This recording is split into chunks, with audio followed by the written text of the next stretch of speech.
generalizável, o escalar não pode ter autointeração com potência maior do que 4. Tudo para no que 4. Agora, por que a gente nunca introduz esse termo? Em geral, porque o que significa um termo linear num campo na ação? Aí a gente vai falar sobre isso. E por que a gente não vai introduzir o termo? Então, nós vamos introduzir o termo quártico, o termo potencial de Higgs, que vai ser esse termo aqui, só que o nosso φ é um duplete.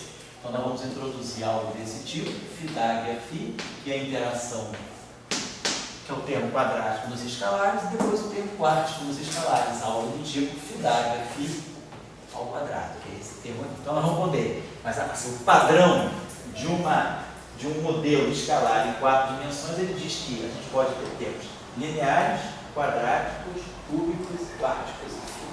Se eu estiver trabalhando em 3 dimensões, uma dimensão temporal, mais 2 dimensões espaciais, eu posso chegar até um termo sexto. Eu posso colocar mais epsilon φ5 mais zeta φ6. Então, em 3 dimensões eu posso ter renormalizabilidade até com uma potência φ6. Mas em 4 dimensões, não. Em 4 dimensões eu tenho que parar forçosamente na interação φ4. Então amanhã nós vamos trabalhar essa expressão, por exemplo, potencial de Higgs. Isso aqui é um termo de potencial, porque não tem derivada. Isso é um termo que não depende, o campo não tem nenhum tipo de energia cinética, ele não depende nem do tempo nem do espaço, ele não tem nem energia temporal, de vibração temporal, nem energia de gradiente, porque esse termo aqui é um termo que existe mesmo que o campo seja constante, mesmo que o campo não tenha nenhuma dependência espaço-temporal, que não zera, né? É esse termo aqui fica. Então, por isso a gente chama esse termo de potencial, porque ele não depende de energia cinética, não depende do campo depender nem de D nem de X. Agora, por que ele vai até aqui? Esse argumento aqui é o argumento da renormalizabilidade. Agora, por que em geral nós colocamos só o φ2 e o φ4? Por que nós saltamos o φ? Por que nós saltamos o φ3? Então a gente discute isso e introduz esse termo. E aí a gente vai ver o que significa o campo de Higgs minimizar a energia de todo o sistema. Mas o que é fundamental para nós amanhã, para entender o setor de massa dos escalares, deixa eu separar esse termo aqui, que já vai ficar pronto para amanhã. Vou apagar isso aqui. Quem puder tomar nota, amanhã a gente retoma, vai precisar, quando tem que escrever tudo isso de novo, porque não tem nada anotado, vocês aí anotem aí por gentileza, amanhã vamos precisar nos focar em todos os termos que só tem um fizeram. Vamos entender por quê, claro. Isso aqui sai, isso aqui sai, isso aqui sai. Então o que vai sobrar para nós amanhã vai ser esse termo aqui, vamos colocar aqui, ó, G2, módulo de φ0 ao quadrado, abre mais tá? Esse termo aqui para nós é muito importante, esse termo aqui. Depois, esse termo aqui, G2 sobre 4,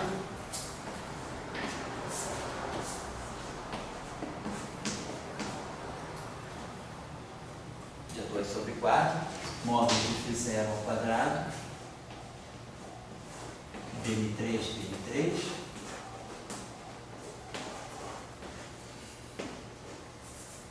mais, esse termo aqui está tudo, então daqui a gente já tirou tudo que podia. Vou apagar isso aqui.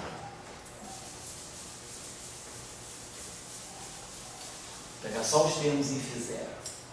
Aí aqui, esse termo aqui é todo zero, porque esse aqui todo é proporcional a φ+. Todo esse termo aqui é zero, não tem. Esse termo aqui sobra, esse terminho que é menos G', vai ficar aqui, menos G', φ0, módulo de φ0 ao quadrado,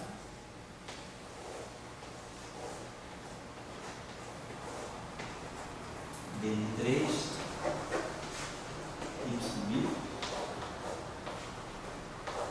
esse termo é importante para nós. E finalmente, esse termo aqui, mais G' ao quadrado, deixa eu ver logo ele aqui, módulo de φ0 ao quadrado, y',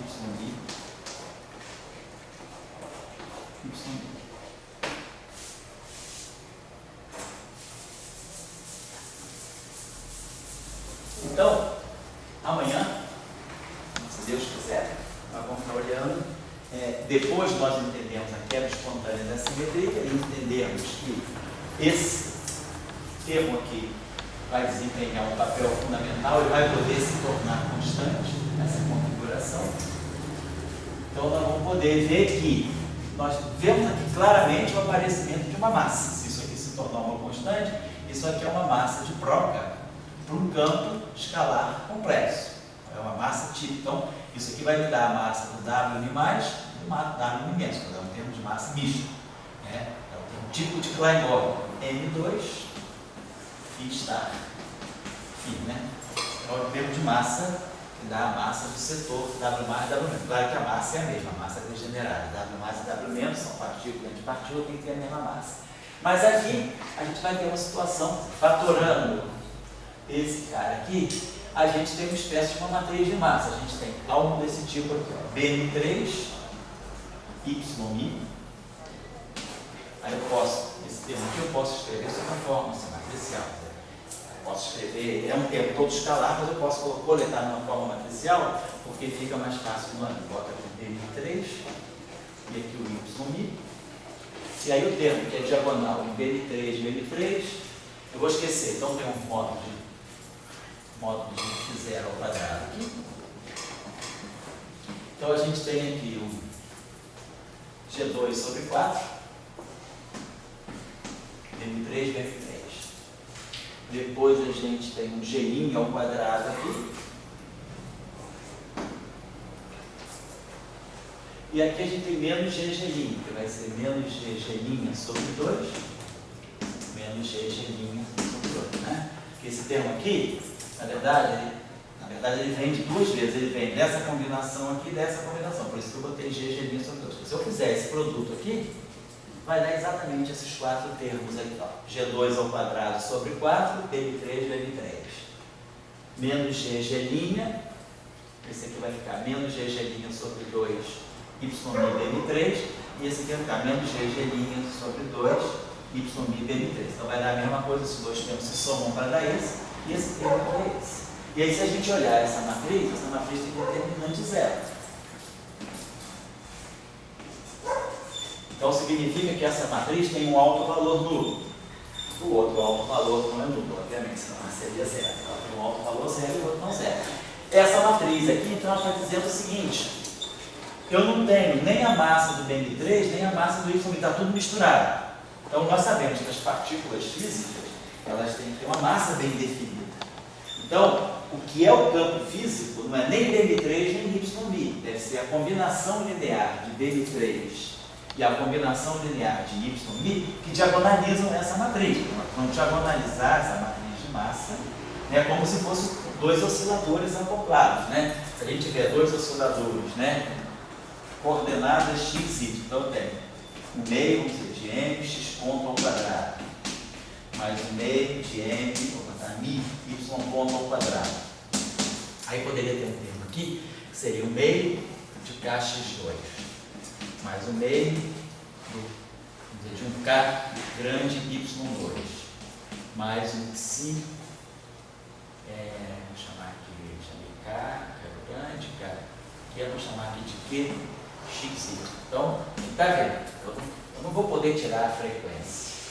A frequência não vai ser k sobre m e nem k sobre mi, porque eu tenho esse termo misto. Então, na verdade, quais são as frequências desse sistema? Eu tenho que pegar as constantes de restauração, mas na verdade eu tenho isso aqui, eu tenho esse termo aqui, meio de xy, então aqui eu vou ter k pequeno, k grande, aqui xi, vou chamar aqui de xi, não tem nem esse aqui, vou chamar aqui de xi sobre 2, de xi sobre 2. Então eu tenho, na verdade, as constantes de restauração estão nessa matriz. Eu preciso diagonalizar essa matriz, que é uma matriz simétrica, então eu diagonalizo por uma transformação ortogonal sem alterar, né, esse termo aqui. E aqui a gente vai tirar as frequências. Então, a gente vai encontrar, na verdade, os modos normais de vibração. É isso que a gente está fazendo. A mesma coisa aqui do mecanismo de Higgs. A gente vai precisar, amanhã, depois que a gente souber que isso aqui se tornou uma constante, As massas estão todas misturadas. Os termos cinéticos não. A gente viu cada campo tem seu termo cinético. Eu vou precisar diagonalizar essa matriz. Quando eu diagonalizo essa matriz aqui, é uma matriz 2×2, simétrica, ela pode ser diagonalizada por uma transformação ortogonal. Qual é a forma mais geral de uma transformação ortogonal em duas dimensões? É uma matriz que pode ser escrita como cosseno, seno, menos seno, cosseno. Então, eu vou ter uma matriz desse tipo, eu vou chamar aqui dessa matriz aqui, de matriz R, que vai fazer esse trabalho para mim. R transposto vezes essa matriz aqui, que é uma matriz que eu vou chamar de M, vezes R, vai ter que colocar a minha matriz M na forma diagonal. Então, quando eu passar, eu sei quem são os autovalores dessa matriz, fica automaticamente, os autovalores dela eu posso calcular rapidamente, né?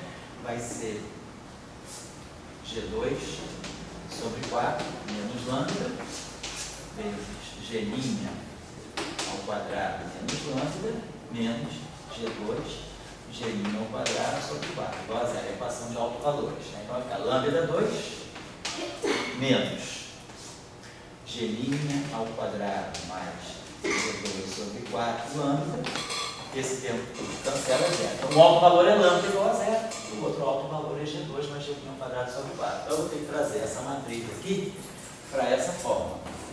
0, 0, 0, G2 sobre 4 mais G' ao quadrado. Então, quando eu colocar essa matriz dessa forma aqui, em cima dessa, e igualar aquilo, eu vou poder fixar o θ. Eu sei quem é a matriz que diagonaliza.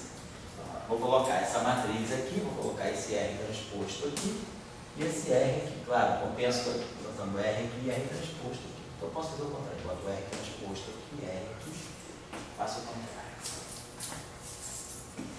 Então, diagonalizo essa matriz, quando ela ficar diagonal, isso aqui automaticamente vai me dar os autovetores na matriz.